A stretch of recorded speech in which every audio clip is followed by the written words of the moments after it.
नमस्कार दोस्तों, स्वागत है आप सभी साथियों का इस ऑनलाइन डिजिटल प्लेटफॉर्म पर।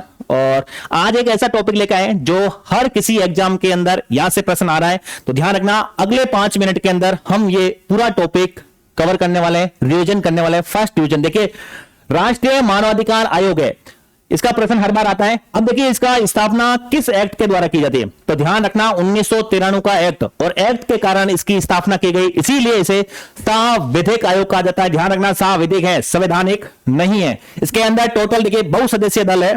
यहां पर एक सदस्य अध्यक्ष होता है, उसके अलावा 7 पर्यवेक्षक सदस्य हैं, उसके अलावा 5 पूर्णकालिक सदस्य हैं जो एससी, एसटी, अल्पसंख्यक या फिर महिला आयोग, इन सबके 5 सदस्य होते हैं। भी 12 अक्टूबर 1993 को इसकी स्थापना। ध्यान रखना, इनकी नियुक्ति और इनको हटाना दोनों प्रेसिडेंट यानी कि राष्ट्रपति करने वाले हैं। ठीक है, अब जो राष्ट्रपति महोदय जी को जो इनकी सिफारिश करने वाले हैं वो करने वाले हैं कौन? 5-6 सदस्यीय एक समिति बनेगी जिसके अंदर प्रधानमंत्री खुद हेड होने वाले हैं। उसके अलावा लोकसभा, राज्यसभा के दोनों के क्या होने वाले हैं? विपक्ष के नेता। उसके अलावा लोकसभा के क्या होने वाले हैं? स्पीकर। उसके अलावा राज्यसभा के सभापति और भारत का गृह मंत्री भी इसके अंदर शामिल होने वाला है। तो 6 सदस्यीय समिति है। कार्यकाल इसका 3 वर्ष, 70 वर्ष है अधिकतम उम्र। ठीक है, तो ये भी ध्यान रखना।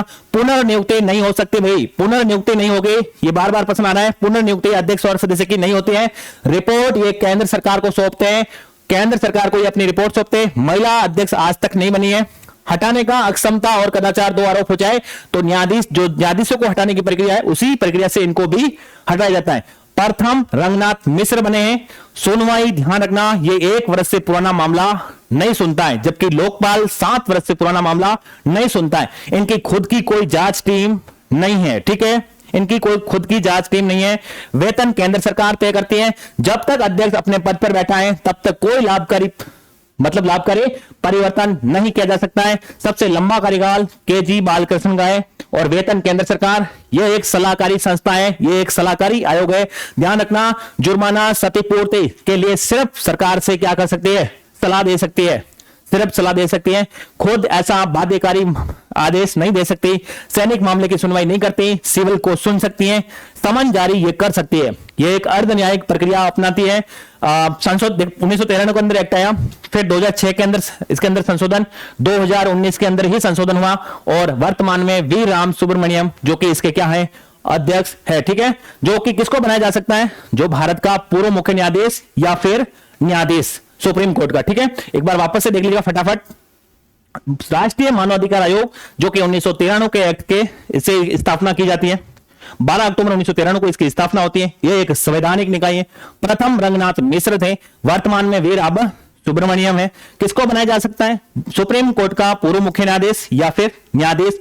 370 इनका कार्यकाल होने वाला है। सबसे लंबा कार्यकाल के.जी. बालकृष्ण। यह एक सलाहकारी संस्था है, बाध्यकारी नहीं है। यह जुर्माना क्षतिपूर्ति की कोई पूर्ति नहीं करती है। उसके अलावा समन जारी कर सकती है। अब तक इसमें 3 बार संशोधन हो चुका है, 1993, 2006 और 2019। ध्यान रखना, सबसे इंपॉर्टेंट प्रश्न, यही प्रश्न बार बार पूछा जाता है, क्या इनकी पुनर्नियुक्ति की जा सकती है? नहीं की जा सकती है। उसके अलावा समिति में कितने सदस्य? 6 सदस्य। अध्यक्ष कौन? प्रधानमंत्री खुद। लोकसभा, राज्यसभा दोनों के विपक्ष के नेता। ठीक है, लोकसभा के स्पीकर और राज्यसभा के सभापति और भारत का एक गृह मंत्री। तो ये आपको पता होना चाहिए। बाकी सबसे लंबा कार्यकाल के.जी. बालकृष्ण है, और संशोधन मैंने बता दिया है। तो ये चीजें आपको बता दी हैं, फटाफट रिवीजन कर लिया। अगला वीडियो ऐसा ही आने वाला है, तो मिलते हैं अगले नेक्स्ट वीडियो के अंदर। तब तक के लिए आपका बहुत बहुत धन्यवाद।